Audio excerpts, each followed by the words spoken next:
दिल्ली के मुख्यमंत्री बौखलाए हुए हैं। राज्यपाल को अधिक ताकत देने वाले बिल का विरोध जताने के लिए अरविंद केजरीवाल ने जंतर मंतर पर आज धरना प्रदर्शन किया। केंद्र पर तीखे प्रहार करते हुए उन्होंने कहा कि दिल्ली सरकार का मतलब एलजी हो जाएगा। अब सारी फाइलें एलजी के पास जाया करेंगी। सुप्रीम कोर्ट संविधान को नहीं मानते हैं। ये तो धोखा हो गया अपने साथ। जनता ने 70 में से 62 सीटें हमें दी। उपचुनाव में भी आम आदमी पार्टी जीती है। तो केजरीवाल, आइए सुनते क्या क्या कहा है उन्होंने आज। किस बात से दुखी हैं? 15 में दिल्ली विधानसभा के चुनाव हुए। जनता ने आम आदमी पार्टी को 70 में से 67 सीट दी। फिर 2020 में चुनाव हुए, जनता ने 70 में से 62 सीट दी। फिर अभी उपचुनाव हुए एमसीडी के, जनता ने एमसीडी के उपचुनाव में बीजेपी को 0 सीट दी। तो भाई साहब, दिल्ली की जनता साफ साफ यही तो कह रही है कि हमको बीजेपी नहीं चाहिए, हमको आम आदमी पार्टी चाहिए। कह रही है नहीं कह रही है कि हमको बीजेपी नहीं चाहिए, हमको आम आदमी पार्टी चाहिए। लेकिन भाई साहब, ये चोरी छिपे, ये बदमाशी करके दिल्ली के ऊपर राज करना चाहते हैं।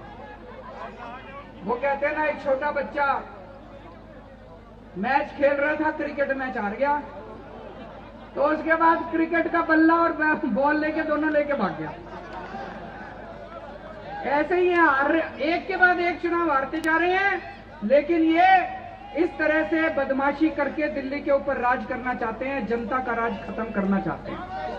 हमारे साथ शरद शर्मा मौजूद हैं। शरद, जो अरविंद केजरीवाल का गुस्सा है, कितना वाजिब है, कितना जायज है?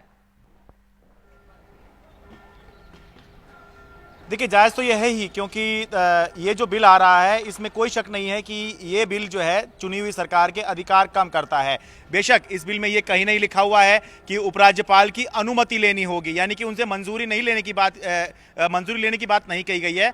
इसमें केवल ये कहा गया है कि सरकार को या मंत्रिमंडल को उनकी राय लेनी होगी। लेकिन हम सब जानते हैं कि जब अभी जो स्थिति है वो ये है कि जो चुनी हुई सरकार है वो अपने फैसले करने के लिए स्वतंत्र है और बाद में केवल सूचित करना होता है उपराज्यपाल को, केवल 3 विषय को छोड़कर। बाकी जो सरकार काम करती है, बाकी जो राज्य सरकार हैं उन्हीं की तरह से दिल्ली सरकार काम करती है। लेकिन अब ये स्थिति हो जाएगी कि उपराज्यपाल को जो दिल्ली सरकार फैसले लेगी उसमें उपराज्यपाल को फैसले की जो प्रक्रिया है उसमें हिस्सेदार बनाना होगा। अपनी फाइल जो है या अपने फैसले जो हैं वो उपराज्यपाल की राय के लिए भेजने होंगे। अब ये जब प्रक्रिया चलेगी तो इसमें समय भी लग सकता है, क्योंकि इसमें ये कहीं नहीं लिखा है कि कितने समय में उपराज्यपाल को उस पर अपनी राय देनी होगी। पहली बात तो इसमें देरी हो सकती है, और दूसरा ये प्रैक्टिकल बात है, कहीं लिखा नहीं हुआ है कि अगर उपराज्यपाल किसी विषय से या किसी फैसले से सहमत नहीं होंगे तो फिर उस फैसले का होना आसान नहीं होगा, क्योंकि दिल्ली के अंदर हम सब जानते हैं कि सारे अधिकारी केंद्र सरकार और उपराज्यपाल के